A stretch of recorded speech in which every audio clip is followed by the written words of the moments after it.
Fala, galera do Meteoro Repórter, fazendo as lives de Natal e final de ano aqui, hoje com um convidado muito especial, Marcelo Marcengo. A gente vai falar, gente, do bolsonarismo disfarçado que existe no Congresso Nacional, essa votação do PL da dosimetria, que é um PL da anistia, e, sobretudo, sobre a atuação controversa do senador delegado Alessandro Vieira. A gente vai falar um pouquinho se há ou se não há acordão no Congresso e como é que o que a gente pode esperar em 2026. Mas depois da nossa vinheta. Vamos lá.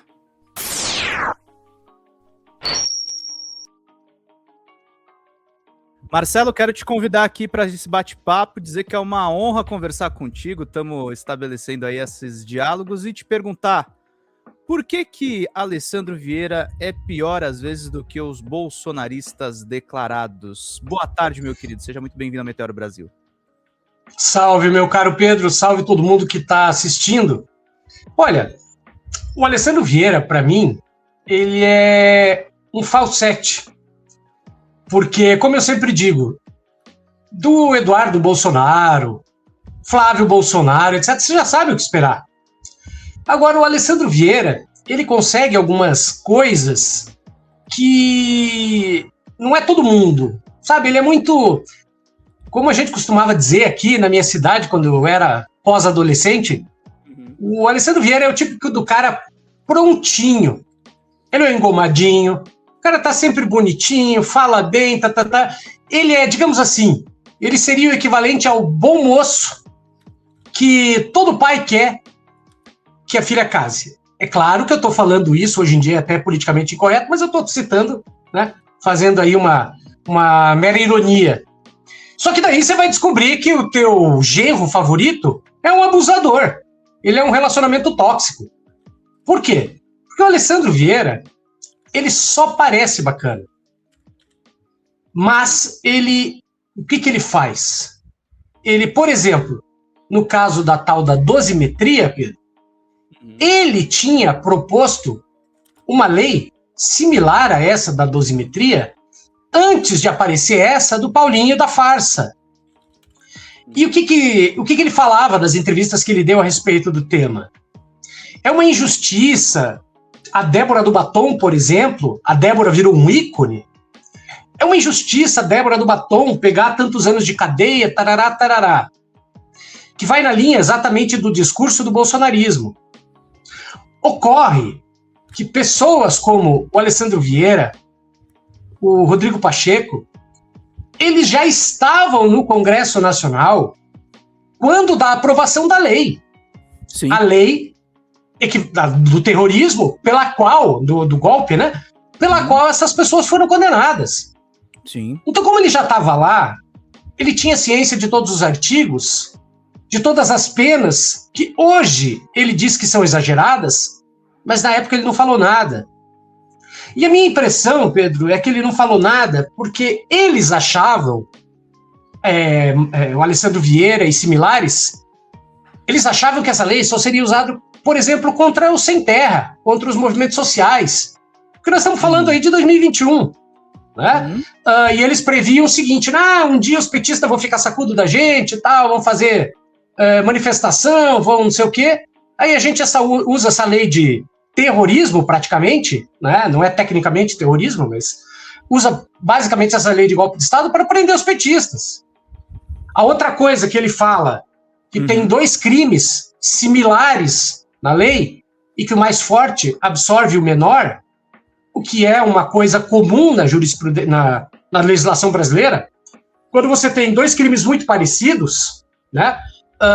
E um maior absorve aquele menor, que é o caso lá do golpe de Estado e tentativa de derrubar o Estado Democrático de Direito e tal. Eles entendem que são dois crimes diferentes. E aí, eles estão querendo dizer que isso é um crime só. Só que quando a lei foi aprovada, eles sabiam que eram dois crimes diferentes. E não falaram nada. E mais do que isso, existe uma jurisprudência pacífica do STF dizendo, isso já é uma questão sedimentada, dizendo que isso que isso são dois crimes diferentes. Só que é aquilo, na época, nem ele, nem Rodrigo Pacheco e nem tantos outros se insurgiram. Mas agora, como o Alessandro Vieira ele foi eleito no bolsonarismo, pelo voto dos bolsonaristas, e está chegando a eleição e ele vai ter que se candidatar de novo, ele é o tal do político que aparece de 4 em 4 anos, no caso de um senador de 8 em 8, para pedir voto do cara. Então, a minha sugestão para os bolsonaristas é não votem nele, porque ele não esteve do lado de vocês. Ele só está fazendo um auê agora, né? Ele só está fazendo um auê, é isso. Então ele é falsete, ele é falso. Ele, na minha opinião, como eu expliquei no meu canal, ele é uma farsa, a farsa chamada Alessandro Vieira. Uhum. Deixa eu te fazer uma pergunta, mal e mal comparando, você que é advogado, você que é um operador do direito, o movimento do Alessandro Vieira, me diga se eu estou exagerando, ele parece um pouco meio igual o Luiz Fux. O Luiz Fux condenou os bagrinhos e aí fez aquele voto teratológico de, vamos dar com precisão o horário 13h30, que torturou o Brasil. É mais perigoso gente que se comporta como Fux na política? Veja que coisa interessante que você falou, Pedro. Gente que se comporta como Fux na política, né? O Fux é um ministro, é um juiz, né? E ele cai na política. E juiz não deveria estar na política, como já fez o nosso não querido Sérgio Moro. Então veja, o lugar do juiz é a sala do julgamento, o lugar do juiz se manifestar são os autos. Ontem eu vi o Silas Malafaia tendo crises, eu até fiz um vídeo sobre isso, dizendo que o Alexandre de Moraes convoca a imprensa e fala isso. O Alexandre de Moraes não convoca a imprensa. Ele mal fala com a imprensa. Em raríssimas ocasiões ele fala com a imprensa e normalmente ele não discute o processo em julgamento. Ele discute coisas genéricas. Sabe? O Alexandre de Moraes, se todo juiz conseguisse ser que nem o Alexandre de Moraes, você pode apostar que o Brasil estaria bem melhor. E eu não estou querendo nem entrar em mérito aqui de politicagem, porque o Alexandre de Moraes, ele não é de esquerda. Ele é um juiz. Então, assim, o que o ministro Fux fez, eu diria que é tão perigoso quanto qualquer artimanha de um bolsonarista. Porque, realmente, como assim que o cara condena 600 pessoas usando aqueles crimes, condena o delator, condena o vice do delator, ou melhor, o vice do presidente, então é presidente da República, mas não condena o mandante? Como assim? Quer dizer que eles queriam fazer um golpe e dar de presente para o Bolsonaro? É ridículo. Agora, o que se discute, né, Pedro? Por que o Luiz Fux agiu como agiu? Essa é a grande questão. Então, assim, eu não comparo o Alessandro Vieira com o Luiz Fux, porque o Alessandro sempre foi um falsete. Sabe, ele entrou nessa vibe com o voto dos bolsonaristas, não enganou lá atrás, ele enganou durante o período dele de senador. Uhum. Ele largou a mão dos bolsonaristas e agora quer pegar de volta, né?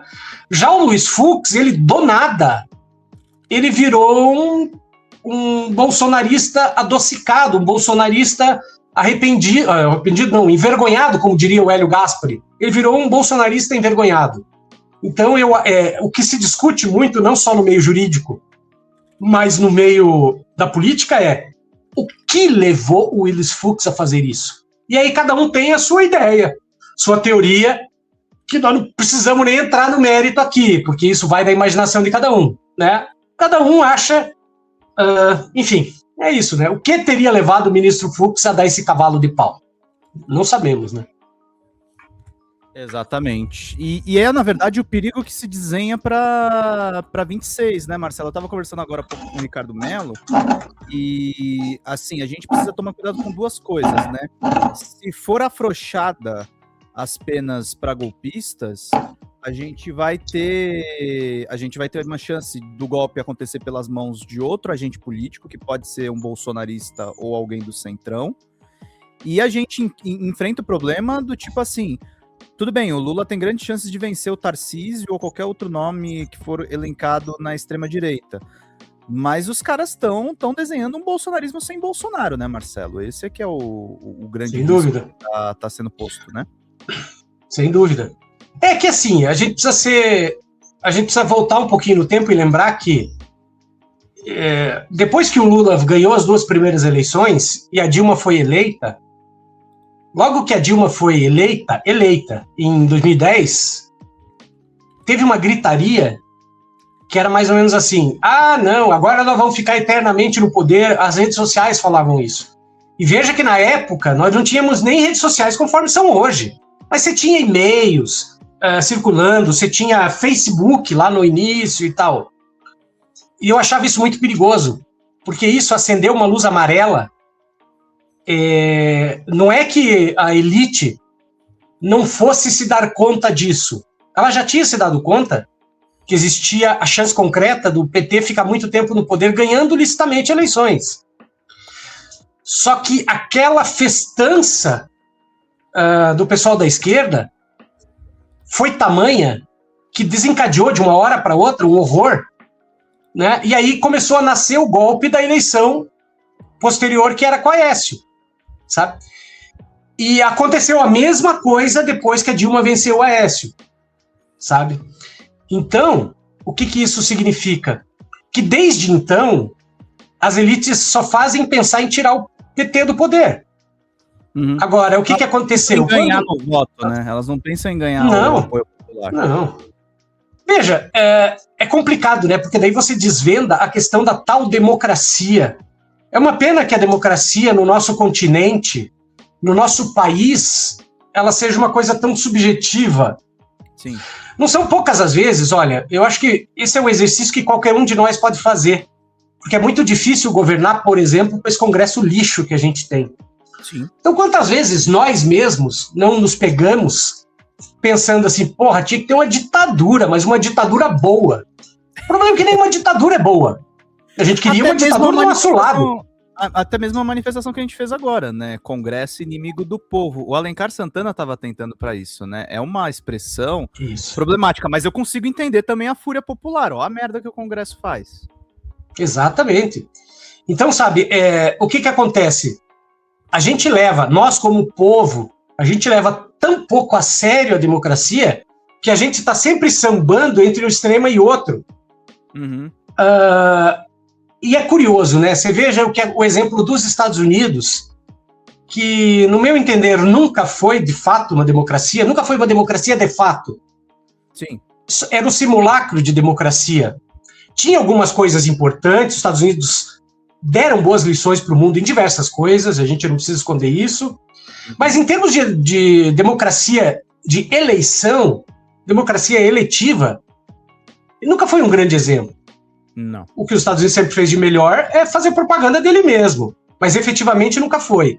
Então, por exemplo, quando você lê aquele livro, né, Como Morrem as Democracias, você vê que, como as democracias morrem, você vê que, em algumas situações, os autores eles colocam que tem que existir uma maneira institucional de impedir que aventureiros cheguem ao poder.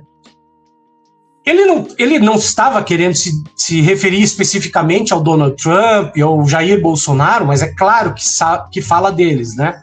Uhum. E é curioso que quando você lê o que eles querem dizer, entre esses aventureiros, se a receita de bolo que eles passam no livro fosse trazida para o Brasil, na totalidade, né, lá atrás, o Lula nunca ganharia a eleição, por causa das forças institucionais que impediriam, né, o Lula de ganhar.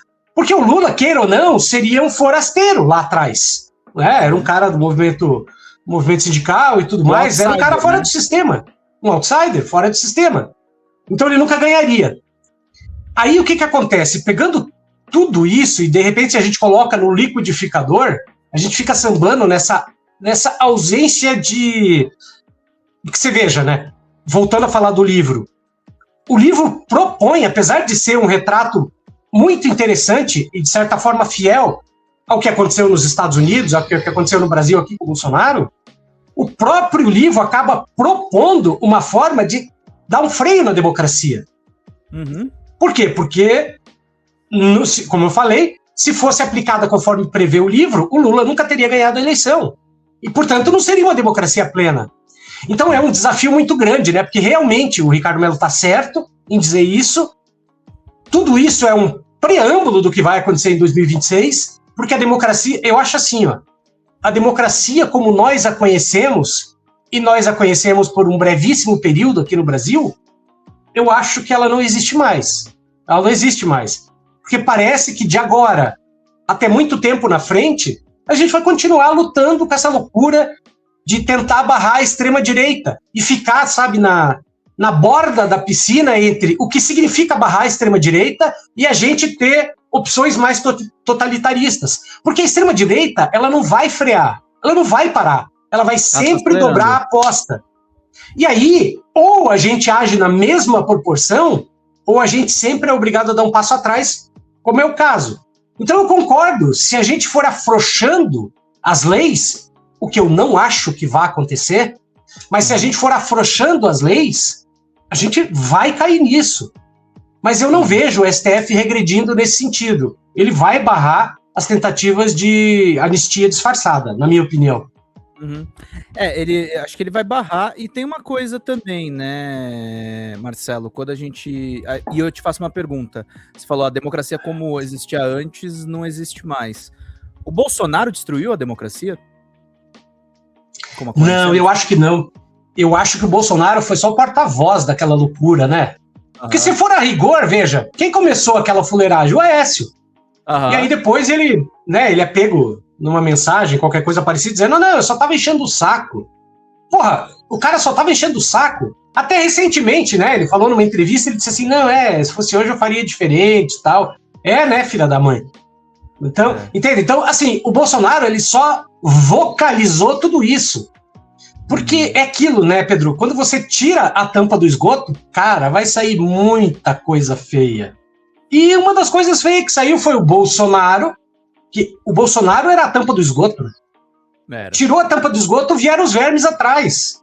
Porque, veja, é aquilo, né? Claro que a gente não podia prever que aquelas entrevistinhas do CQC, aquela zoeira que a gente fazia com o Bolsonaro lá atrás, claro que a gente não podia prever que daria nisso. Só que quando a gente deu voz amplamente a um lixo que nem o Bolsonaro, as pessoas que concordam com ele ouviram. Porque até então o Bolsonaro era um ilustre desconhecido, né? Era um porcaria do baixo clero do Rio de Janeiro. Só o pessoalzinho dali que conhecia ele.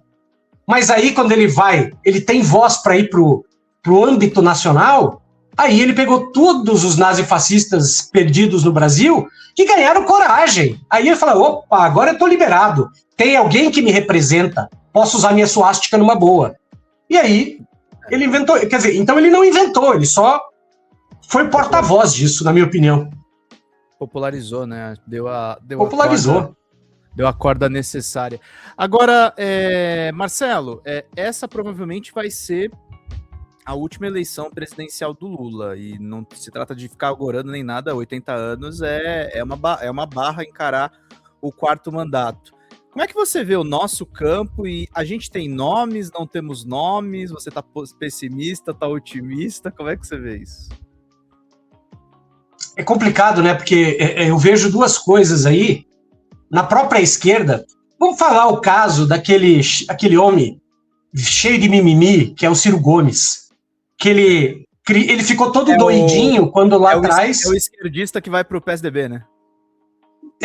E que flerta lá com o bolsonarismo lá no Ceará, né? Com o Raspacu lá, com aquele menino lá, o André Fernandes, se não me engano, né?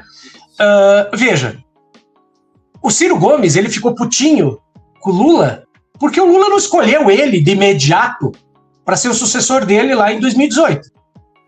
Mas, segundo o Haddad, não é bem assim, né? Segundo o Haddad, era só uma conjectura em que o Ciro seria o cabeça de chapa, seria o vice, aliás, e o Lula não podendo assumir, entraria o Ciro, e aí viria o Haddad como vice do Ciro.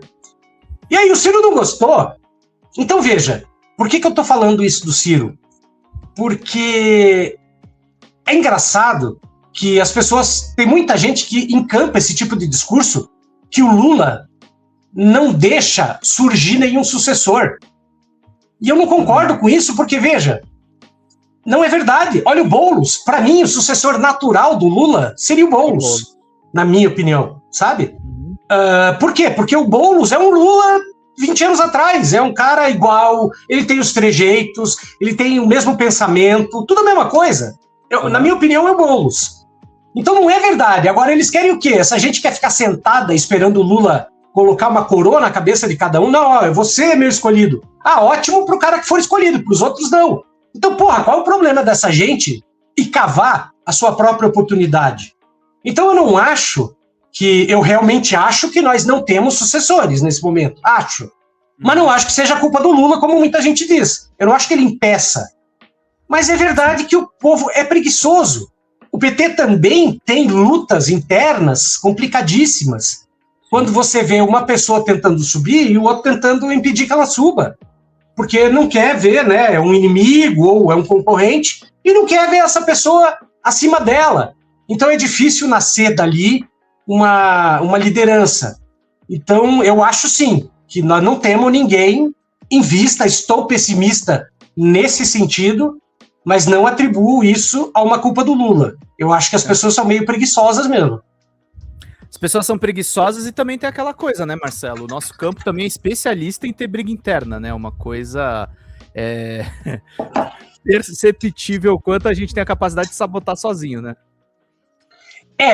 Mas se você der uma olhada como é que tá a extrema-direita hoje, eu acho que eles ganham, né? Agora, os caras estão querendo se matar. Né? Agora eles estão ganhando. Agora eles estão. Não, é verdade, a gente sempre teve umas lutinhas, você veja, essa semana aí, o que o Jacques Wagner fez aquele negocinho meio ruim, aquela engenharia falha dele, e aí a Glaze foi lavar roupa suja no Twitter. Na minha opinião, ela estava errada. Ela estava certa no mérito e errada na forma. Devia ter falado isso pro cara. Aí ele fala pra ela, pô, ficamos lavando roupa suja aí na rede e tal. Concordo com ele nesse sentido. Eu acho que ele fez cagada, mas ela também não precisava ficar tacando fogo em praça pública. Então é muito ruim quando acontece isso. Agora, eu acho que isso só acontecia, eu achava, né, que isso só acontecia com a gente antes. Mas daí veio o bolsonarismo e, né, meio que me deixou feliz. Falei, putz, nós não estamos nem perto dos caras, né? Você vê os caras querendo arrancar a cabeça um do outro, pelo menos a gente não chega nesse nível, né? Mas é ruim, não tenha dúvida.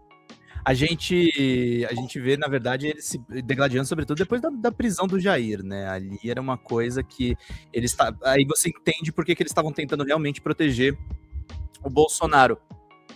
Falando em futuro, você falou da falta de nomes. Como é que você vê uma figura como o Pablo Marçal? Cara... Eu iria até além antes de falar do Pablo Marçal, mas veja que coisa, né? A rigor, se você for reparar, o Pablo Marçal está inelegível porque ele fez a mesma coisa que o Tarcísio fez na eleição contra o Boulos, e o Tarcísio sequer foi incomodado pelo TRE de São Paulo. Então, assim, o Pablo Marçal é um outsider e que foi expelido da política, sendo considerado inelegível já 2 vezes. Agora, o Pablo Marçal, ele encarna essa loucura que é a extrema-direita. Ele é muito mais competente do que o Bolsonaro, né? Pablo Marçal, ele encarna o self-made man, que eles gostam tanto de dizer, aquela pessoa que se faz sozinha. Não é que ele se faça sozinho, evidente. Mas também é fato que o Pablo Marçal é muito mais inteligente que o Bolsonaro, né? O Pablo Marçal, se estivesse preso, eu acredito que ele conseguiria fazer progressão de pena lendo livros. O Jair nunca vai conseguir fazer isso, né? O Pablo Marçal, tenho certeza que poderia ler livros. Nem que ele lesse os dele, que ele nunca escreveu, que foi o ghostwriter dele que escreveu, e que ele disse que ele não precisa escrever livro, tem alguém que escreve para ele. É uma loucura. Olha a cara de pau, olha a dissimulação dessa gente. Então o Pablo Marçal, eu acho que encarna isso muito bem. O Pablo Marçal é um cortador de caminhos. Ele quer vender para as pessoas, né, um atalho para tudo, né? Seja mudando o mindset, como eles dizem, essa bobagem. E, né, eu acho que ele encarna bem isso, porque a extrema-direita está sempre querendo um atalho para o poder. Ela nunca quer respeitar a democracia, ela nunca quer respeitar as instituições. Então o Pablo Marçal eu tenho muito medo dele, porque eu acho assim, a extrema-direita, o que ela vai fazendo? Surge um cara que nem o Bolsonaro, e aí eu sempre procuro comparar o Bolsonaro com o Saddam Hussein, e os filhos do Bolsonaro com os filhos do Saddam Hussein. Se eu não me engano, o Saddam só tinha 2, né? O Uday e o Qusay. É o nome dos caras, né? Qusay. E o Jair, ele tem 4 homens, né? Mas eu acho que eles são muito parecidos com os filhos de Saddam Hussein. O Jair, se permanecesse no poder, seria complicadíssimo. Mas o que acontece? Como você colocou no começo, a prisão do Bolsonaro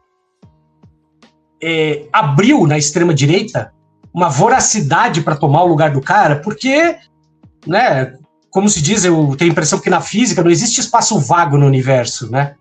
E os caras não vão deixar vago esse espaço. Então todos esses caras que estão aí lutando na extrema-direita, eles querem o Jair no lugar que ele está, preso.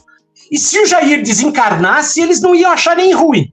Eles iam ficar ali, reboadinho, mas no fundo eles iam estar soltando rojão. Porque a existência do Jair impede, né? A existência do Jair solto, zanzando por aí, impede a existência de um outro líder. Então, eu acho que a coisa fica mais ou menos nessa situação, sabe? E o que acontece? Toda vez, aí fazendo o link que eu comecei a falar, quando surge um cara que nem o Bolsonaro, alguém que venha a tomar o lugar dele precisa ser pior do que o Bolsonaro, para encarnar aquele, né? Porque eles dizem, o próprio Bolsonaro, o próprio Marçal dizia que o Bolsonaro, na verdade, era um frouxo, era um cara que não peitava e tal. E então, tá vendo? E tem muita gente que acredita no Pablo Marçal. É só ver o que aconteceu na eleição de São Paulo. E o Marçal elogiava o Lula, elogia o Lula, aliás. Exato. Então você veja que pro Pablo Marçal, digamos que tivesse uma concorrência entre Lula, Pablo Marçal e Bolsonaro, evidentemente que o Pablo estaria no campo do Bolsonaro, mas ele teria que emular uma pessoa muito pior do que o Bolsonaro, muito mais nazista do que o Bolsonaro. Porque eles precisam galvanizar o próprio mal em si numa única pessoa. Aí vai toda essa galera louca, vai pra lá. Agora, veja, né, Pedro? Faz 7 anos, cara, que o Brasil tá refém dessa gente. Faz 7 anos que a gente não consegue... dia a dia a gente não consegue falar de outra coisa. A gente tá sempre falando ou do Bolsonaro ou do filho do Bolsonaro. Veja que loucura isso, cara. A gente é refém. Ou da extrema-direita, né? Ou da extrema-direita. De algum reflexo do Bolsonaro, né? De algum tentáculo do bolsonarismo. Então é muito complicado, né, cara? Eu acho que tem pessoas importantes do nosso país que perceberam isso, mas tem uma coisa que impede que essas pessoas sejam tiradas do cenário político, que é o seguinte, é a grana. O que o Bolsonaro fez, né, cara? O Bolsonaro, ele entra numa situação em que ele faz um liberou geral para os setores mais podres da economia, os mais perigosos, os mais podres, o agro ilegal, a indústria de armas, né? O mercado financeiro sem regulação. E esses caras não querem ter limite. As bets, e esses caras não querem ter limite nenhum. E eles gostam do Bolsonaro justamente por isso, porque ele tira os limites. Então o Bolsonaro efetivamente liberou o que há de pior na política, porque ele fez o liberou geral. E aí você tem todas essas pessoas que, por pressão do dinheiro, fazem o Bolsonaro estar sempre... O Bolsonaro e o bolsonarismo tá sempre ali, né, no top das coisas que são discutidas. Então, porra, veja o que a gente fala. É muito surreal quando você tem uma manifestação de bolsonarista que os caras têm como pauta única a libertação do Bolsonaro.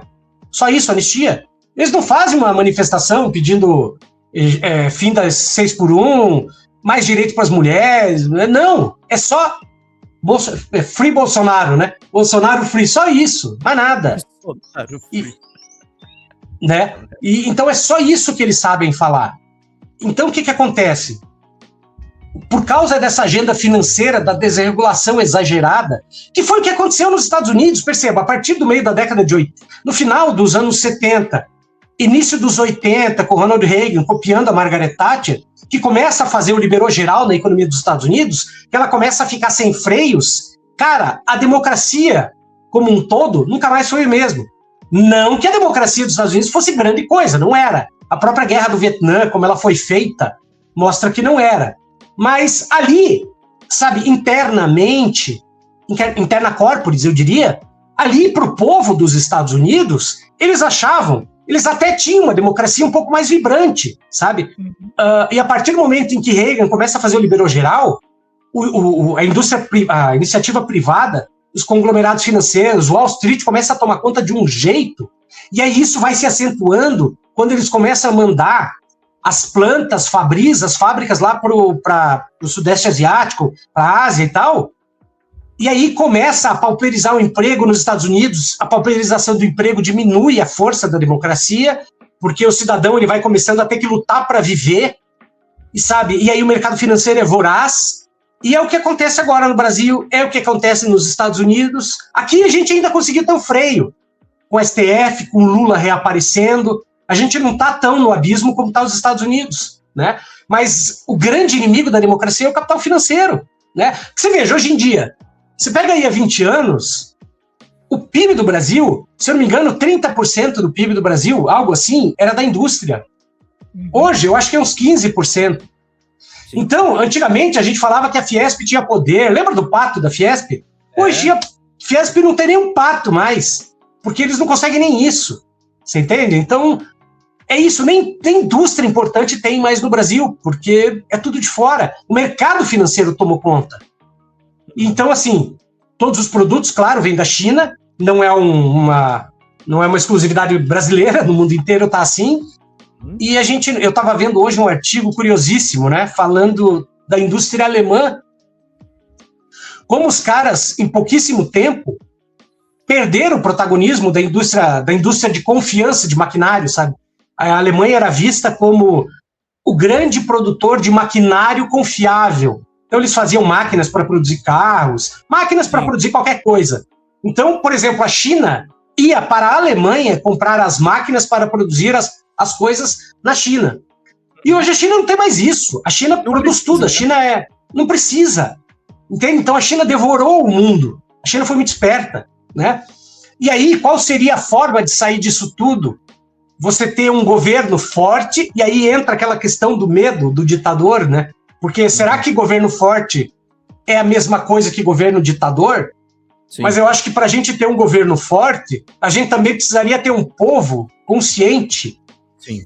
E como é que a gente vai ter um povo consciente se esses caras, eles destroem qualquer possibilidade de você ensinar as pessoas? Eu estava em Cuba no mês passado, e uma das coisas que mais me chamou a atenção, Pedro, a hora que eu saí de um hotel, a gente fez uma viagem por diversas cidades pequenas de Cuba. Quantos dias você ficou lá? Ficamos 10 ou 11 dias, não sei, uma coisa assim. Eu fiquei 10 dias na China também. Pois é, cara, eu vi. Que coisa sensacional. Então você vai me falar da China. Mas deixa eu só falar esse negocinho de que eu vi em Cuba, que eu achei sensacional, que era o seguinte. Eu estava num hotel, se eu não me engano, na cidade de Trinidad, que é uma cidade belíssima. Perceba, Cuba é um país pobre, só isso, tá? Não, mas ele não é mais pobre do que uma periferia brasileira. As pessoas viajam muito, sabe?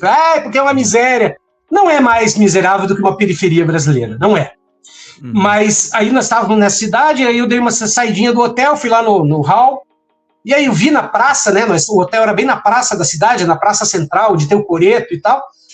E aí fui lá ver o que estava acontecendo, um monte de criancinha. E aí eles estavam tendo uma feira de conscientização sobre as drogas. Mas era uma feira de crianças que iam de 7 a tipo 14 anos. Então você tinha todas essas criancinhas, e assim, o uso de drogas em Cuba é muito baixo, né? Especialmente da forma que nós conhecemos aqui. Por muitos fatores, inclusive, não tem. É claro que é um perigo, né? Especialmente o crack, por exemplo, que é uma droga barata, né? Então, claro, esse é o principal perigo de drogas muito baratas. Porque a droga cara, ela não entra em Cuba porque é um país pobre, então eles não têm como pagar. Agora, as derivações de drogas, as derivações baratas de drogas, é um risco, sem dúvida, para qualquer lugar. Porque se não fosse assim, a África não teria bolsões de viciados e tudo mais. Então, o que eu vi ali? Crianças sendo conscientizadas numa praça pública, numa feirinha, sabe? Tipo essas gincanas, numa feirinha, mostrando para essas crianças e tal. E aí eu andei um pouquinho mais, eu vi na mesma, né, no mesmo aglomerado ali, professores falando sobre o equivalente a planejamento familiar para crianças, sabe? Então você veja que coisa bonita, que coisa legal. tirando, por exemplo, esse delírio que tem aqui no Brasil, como que você vai ensinar essas coisas para as crianças, educação sexual? Não tem nada a ver com educação sexual, tem a ver com prevenção, tem a ver com planejamento, porque lá os caras encamparam o seguinte, Cuba é um país pobre, eles sabem disso, então não vamos ter mais pessoas do que a gente consegue sustentar, né? Porque Cuba teve um êxodo de pessoas depois da pandemia, especialmente, que foi um êxodo brutal de pessoas, mais de 1 milhão de pessoas saíram do país por N motivos, e aquilo, eu vou dizer assim, que meio que deu uma arrefecida na pressão social, porque depois do embargo resistente, né, especialmente depois que o Trump piorou o embargo contra Cuba, Trump negou vacina para Cuba, porra, os caras tiveram que começar do zero a produzir vacina, uma loucura. E fizeram. Então, assim, fizeram. Então, você veja, aí os caras pensaram o seguinte, bom, é péssimo que nós tenhamos perdido, tipo, 10% da população em poucos anos. Foram embora. Mas, por outro lado, aquilo descomprimiu a panela de pressão. Porque é menos gente para você sustentar. Evidentemente, as pessoas que vão para fora enviam dinheiro para o país. Então, isso deu uma arrumada ali no caminhão de melancias. Então, assim, onde eu estou querendo chegar? Como é que você cria uma sociedade consciente que ela precisa ser altiva se a gente não consegue chegar nas crianças? Porque você tem um monte de gente louca que não deixa você ensinar planejamento familiar para uma criança. Sim. Não deixa ensinar prevenir as crianças para que não sejam abusadas. Que você não deixa professores ensinarem sobre o risco das drogas. Sabe? Onde é que a extrema-direita quer chegar? E vem com essa história ridícula de Deus, pátria e família. Qual família? Só se for a deles. Porque dos pobres eles querem destruir. Né? Então, mais ou menos isso. Nós precisamos ter um novo enfoque da educação para que a gente consiga... Porque veja, Pedro, sem me estender muito, mas eu conversava com aquele cara que todos nós conhecemos, o Carlos Alberto Sardenberg. Isso foi uma troca de e-mail que eu fiz há uns 20 anos, mais ou menos. A China estava começando... Com o Sardenberg. A China estava começando a surgir no cenário econômico mundial. Há 20 anos, estou falando lá do ano 2000, 2001. E aí ele tinha falado qualquer coisa no rádio, na CBN na época, e aí eu mandei um e-mail para ele, eu falei, Sardenberg, ele falava daquelas bobagens, sabe, superávit primário, blá, blá, blá, aquele trololó.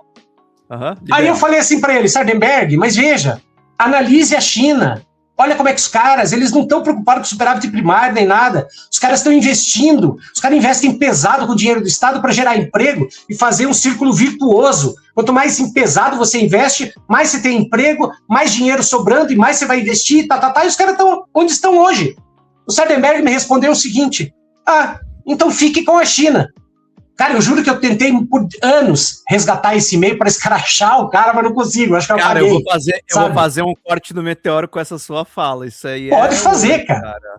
Pode fazer. O cara falou assim, então fique com a China. Pois é, né, Sardenberg? Se você chegar a ver esse corte, você tá vendo onde é que chegou a China? Tá aí, cara. Né? Porque você veja, né, Pedro? Você que foi para a China, você vê aquela coisa maravilhosa, aquelas cidades de outro planeta. Aquilo lá não é no planeta Terra. De outro planeta, né? Deixa eu te falar uma coisa, são cidades fora do planeta, e tem uma coisa também, assim, eu fiquei 10 dias, eu comecei a conhecer um pouquinho mais, eu não fui para cidades mais pobres como você fez, eu fiz um passeio mais turístico, ali guiado pelo Partido Comunista, mas eles mostraram um conceito, por exemplo, a gente foi para um povoado que não fala chinês, eles são bem isolados, é no caminho para o Nepal, e lá, Marcelo, eles não falam de agricultura, de agronegócio. Eles falam de agroindústria com indústria agrária mesmo. Teve uma erosão no solo, o Xi Jinping foi até os locais onde foram acertados pelo terremoto, eles fizeram um estudo geológico para fazer plantação sem ferir o meio ambiente. É outra mentalidade, cara. É um negócio assim que... E veja, não é que a China, assim, sempre foi o que ela é hoje, mas foi um caminho que foi construído há muitos anos, com erros e acertos, mas agora eles acertaram muito. E é o que você falou, estado lá atrás. Então, você veja, né, porque eu até estava lendo alguma coisa sobre o Deng Xiaoping, há tempos atrás, que, assim... Aparentemente, e veja, quem teria que falar sobre isso é o Elias Jabbour, não eu, né? Eu tenho 0,00000% do conhecimento que ele tem. Mas parece que você vê três coisas mais ou menos assim. Você vê o Mao Zedong, né? Como diz lá o Jones Manuel, o Mao Tse Tung. Que é venerado no interior da China, tá? Mao Zedong não com certeza. Até hoje. Não, com certeza. Então, eu me lembro, né, que numa biografia do Mao que eu li, né, quando ele faz por decreto, né, eu posso estar equivocado aqui na questão do decreto, né, da figura legal, mas é mais ou menos assim, ele faz por decreto, ele transforma os camponeses em cidadãos de primeira classe e os caras da cidade, o pessoal da cidade, em cidadãos de segunda classe. Por quê? Porque ele era mais ou menos assim, meio que ele não aguentava mais a humilhação que os camponeses sofriam das pessoas estudadas da cidade, né? Eu achei sensacional. Sensacional no sentido, não é que tenha que refazer isso, mas, enfim, é uma coisa sui generis, né? Então você vê três momentos distintos, e eu sinto um certo constrangimento em falar da China, porque eu não conheço a China, não tenho muito conhecimento, mas você tem o momento Mao Zedong, você tem o momento Deng Xiaoping e o momento mais ou menos do Xi Jinping. Agora, curiosamente, para você chegar no topo da hierarquia política da China, cara, o cara tem que ser crânio. Não é um Zé Mané que aparece tipo um otário que nem o Bolsonaro, que cai de paraquedas na presidência. Porra, o Xi Jinping é inteligente pra caralho, o cara tem livro escrito, artigos, papers, caralho. O cara é foda. Ele é foda, né? E aí, você veja, você já deve ter visto, claro, todo mundo viu, né? A gente vê, assim, essas imagens, né, de coisas na China, do tipo, porra, olha aquela ponte, aquela coisa sensacional. E você fala, caraca, de onde é que surge dinheiro para fazer isso? Em primeiro lugar, você tem que pegar uma base do capitalismo, que é o seguinte, né, cara? Todo país que emite a própria moeda nunca vai falir. Nunca vai falir. Ele pode ter problemas, mas quebrar ele não vai. Né? Então, o que acontece? O que a China fez, e eu falava disso lá em 2000, 2001, para o Sarney. Pô, os caras estão emitindo dinheiro, aí eles fazem o quê? Eles vão pegar aquele princípio básico quem que foi aquele cara do New Deal? Foi o Franklin Roosevelt? Puta, me fugiu agora. Foi o Franklin Roosevelt, né? Do New Deal. E aí ele disse o seguinte, tem um ditado que fala mais ou menos assim, o FDR chega para um cidadão e fala, ô Zezinho, eu te pago $1 se abrir um buraco no chão. Aí o cidadão fala, mas pra que, presidente? Para eu pagar $1 pro teu vizinho fechar o buraco no chão. Mas pra que, presidente? Para vocês dois terem dinheiro para gastar lá na mercearia e fazer a economia girar. Agora, o mercantilismo, né, a financiarização não deixa isso acontecer. Entende? Então, e na China, eles superaram isso numa boa lá atrás. Os caras falam, o Deng Xiaoping, por assim dizer, o Xi Jinping e o anterior, que o próprio Lula cita bastante, que me fugiu o nome também, para variar agora, estou esquecendo tudo, Alzheimer, né? É o alemão que está me pegando aqui. Os caras chegam pro Zezinho das Couve e falam, ô Zezinho, dá $1 não, né? Um yuan, dá um yuan aqui pra você acabar um buraco. Pra quê, presidente? Pra vir o outro e tampar. E aí a gente fazer essa economia girar. E aí você veja aquelas obras suntuosas na China.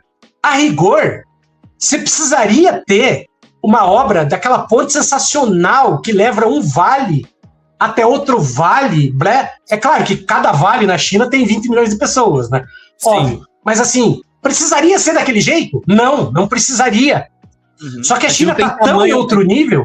A gente não tem tamanho para isso, mas tem que olhar o que os caras estão fazendo, né? Exato, até porque eles não foram sempre assim. Eles começaram fazendo lá uma coisa, eu não vou dizer uma coisa inútil, porque daí os financieiristas eles vão falar, nossa, e o superávit primário? Não. Pô, então vamos fazer o seguinte, isso que eu vou dar é um exemplo, é claro. Então vamos fazer uma ponte daqui, não sei aonde, para contratar um monte de gente e acabar com o desemprego? Vamos fazer isso? Para todo mundo ter dinheiro no bolso e consumir. Já imaginou, cara? Por exemplo, olha a lógica da Transamazônica. Eu não estou dizendo que a Transamazônica devesse existir. Não é essa a lógica, não é isso que eu estou querendo dizer. Mas veja a teoria. A teoria é, você vai abrir uma estrada no meio do nada e aos poucos, considerando a infraestrutura que vai sendo gerada pela própria obra, você vai gerando uma economia, você vai vendo nas necessidades.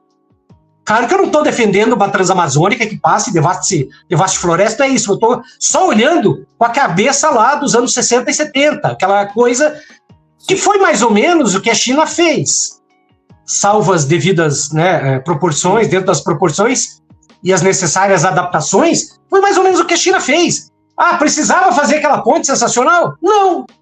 Preciso revestir a cidade de Xangai, de Changchun. Mas eu quero fazer. Eu quero fazer e pronto, né? Exato! Você tem um projeto político, porque daí, né? Eu não preciso, mas eu vou fazer porque daí eu garanto pleno emprego. E aí nunca vai ter fim isso. E a China está num ponto tão curioso que ela nem sequer depende mais da mão de obra, do emprego humano. Por quê? Porque daí você veja, para construir certas pontes, a China foi obrigada a construir determinadas máquinas que fazem todo o trabalho, porque é impossível você colocar um ser humano lá naquele fim do mundo. Mas mesmo assim, você tem pleno emprego. Por quê? Porque as pessoas já estão realocadas, é planejamento puro, cara, e aqui a gente fica brigando nessa coisa básica.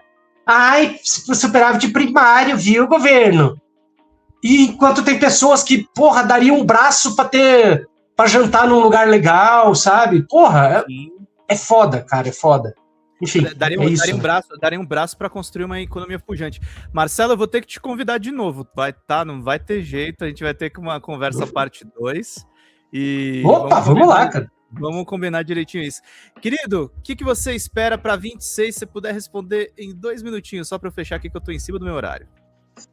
Caraca, velho, 2 minutos, tudo que eu quero em 2020. Pô, não sei, cara, eu acho, né?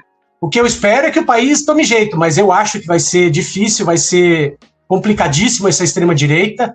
Nós vamos ter que ir para as ruas da esquerda, tem que ter consciência. Temos que ir para as ruas de verdade. De verdade. Para acabar com essa história de dosimetria, porque isso é uma anistia com outro nome, e para posicionar. Chega com esse Congresso vagabundo. E mais do que isso, a todas as pessoas que estão nos rincões desse país, eu faço um apelo. Se vocês querem votar no Lula presidente, votem. Mas votem em candidatos que vão apoiar o Lula no Congresso. Votem em gente da esquerda. Não vote no Hugo Mota, nesses caras que só enganam. Olhe lá o partidinho do cara. Se for PT, PSOL, tá limpo.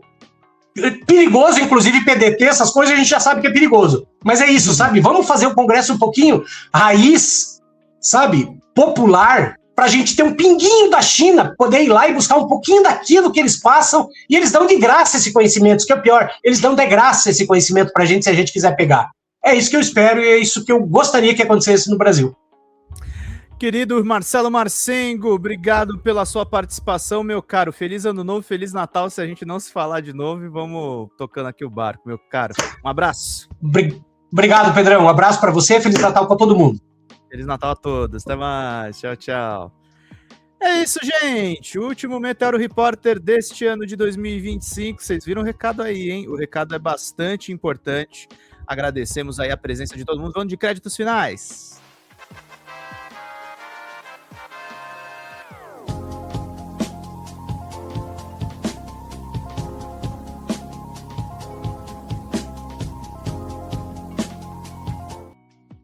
Vida longa e próspera, gente. Até mais. Tchau, tchau.